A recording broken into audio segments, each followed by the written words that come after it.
नमस्कार, आप सभी का स्वागत है। आज आपको जान के खुशी होगी, साथ में आपका दिल आज गदगद करेगा। दो तस्वीरें बता रहा हूँ। पहली तस्वीर ये कि मेरे साथ में जो शख्सियत खड़ी है वो किसी परिचय की मोहताज नहीं है।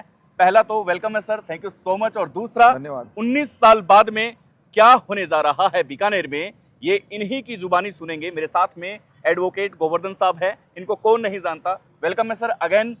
धन्यवाद आपको। क्या 19 साल बाद में ऐसा क्या होने जा रहा है जिसका आप मुख्य अंग बने हुए हैं सर?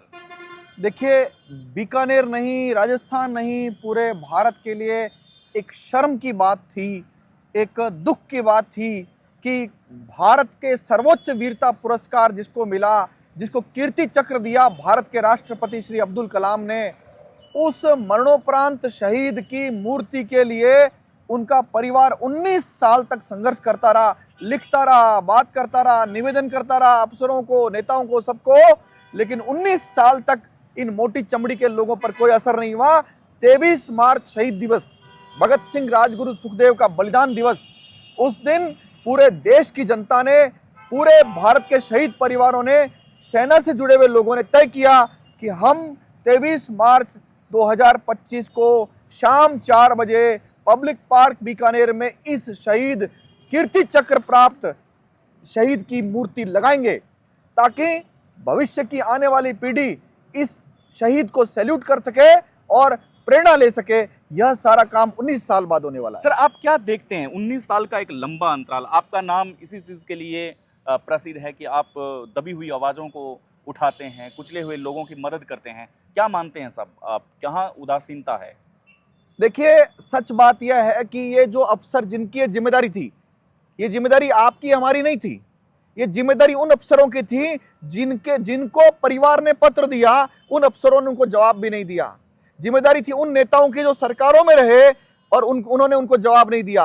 राजस्थान में 5वीं सरकार है, 5वां मुख्यमंत्री है जिसके सामने यह तथ्य आया होगा या आना चाहिए था, लेकिन शहीद का परिवार इस बात से वंचित रह गया कि उनके कीर्ति चक्र विजेता बेटे की मूर्ति लगी। प्रश्न क्या है कि ये कर क्या रहे थे 19 साल? जैसे मैं बीकानेर की बात करूं, मैं बीकानेर में खड़ा हूं, तो बीकानेर में इन अफसरों का इंटरेस्ट क्या है?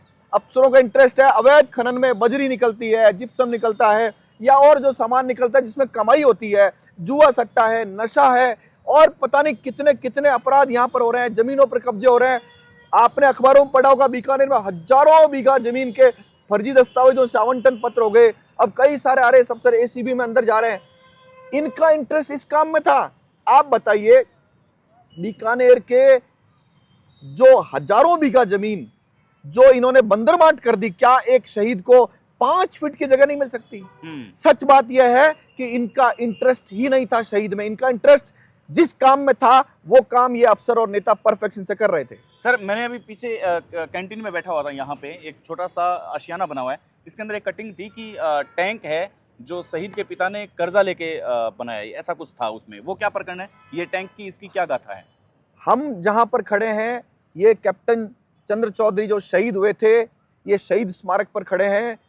शहीद के पिता ने जब ये युवा पीढ़ी को प्रेरणा देने के लिए टैंक लेने की बात की, तो टैंक कौन दे, तो टैंक का जो पैसा लगेगा कौन दे, तो उन्होंने इस टैंक के लिए शहीद के पिता ने कर्जा लेकर के टैंक रखा, ताकि लोग आ सके इस देश के लिए, इस मातृभूमि के लिए, मां भारती के लिए अपने आप को बलिदान कर सके, प्रेरणा ले सके। इसके लिए शहीद के पिता श्री कन्हैया लाल जी जो आज दुनिया में नहीं है, मैं उनको श्रद्धांजलि भी देता हूं आपके माध्यम से।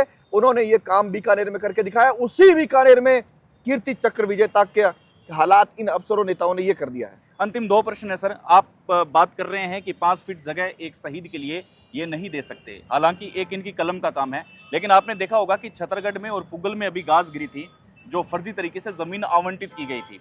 कहीं ना कहीं अब सुनने में आ रहा है कि उन अफसरों, उन पटवारियों को बचाने की कवायद शुरू हो चुकी है। आप क्या मानते हैं सर, सस्पेंड होने के बाद में भी ऐसे लोग आ जाते हैं जो उनको बचाने के लिए पीछे पीछे घूमते हैं? इस तंत्र में 2 प्रकार के लोग हैं, एक शासक वर्ग है, एक शासित वर्ग है। आप, हम, देखने वाली जनता, नागरिक, ये सब शासित वर्ग है जिन पर शासन होता है।